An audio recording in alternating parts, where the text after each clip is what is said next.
अर्थसंकल्पानंतर लाडकी बहीण योजनेवरून आरोपांची मालिका सुरू आहे। सरकारनं 2100 रुपये जाहीर न केल्यानं सरकारवर आरोप केले जात आहेत। लाडकी बहीण योजना बंद करतील असं ठाकरेंच्या शिवसेनेचे खासदार संजय राऊत यांनी म्हटलं। यावर लाडक्या बहिणींची फसवणूक करणार नाही असं उत्तर हसन मुश्रीफ यांनी दिलं। सलग हप्ते देत योजना सुरू असल्याचं आता प्रवीण दरेकर म्हणतात।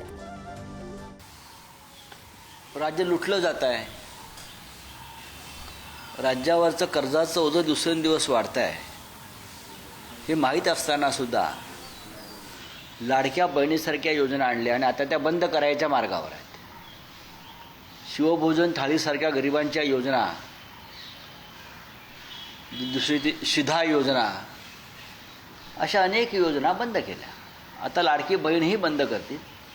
हे बघा, आम्ही अनेक वेळा आम्ही सांगितलेलं आहे, आम्ही लाडक्या बहिणींची फसवणूक करणार नाही आणि जाहीरनामा हा 5 वर्षासाठी आहे। आम्ही योग्य वेळेला 2100 रुपये करणार आहोत आणि योग्य वेळेला कर्जमाफी करणार आहोत। त्याची चिंता कुणी करण्याची गरज नाही। आम्ही ते योग्य वेळेला करणार आहोत। जो शब्द त्या ठिकाणी दिला होता की ही योजना बंद होणार नाही, त्या पद्धतीनं सलग कुठलाही हप्ता न थकता ही योजना त्या ठिकाणी चालू आहे।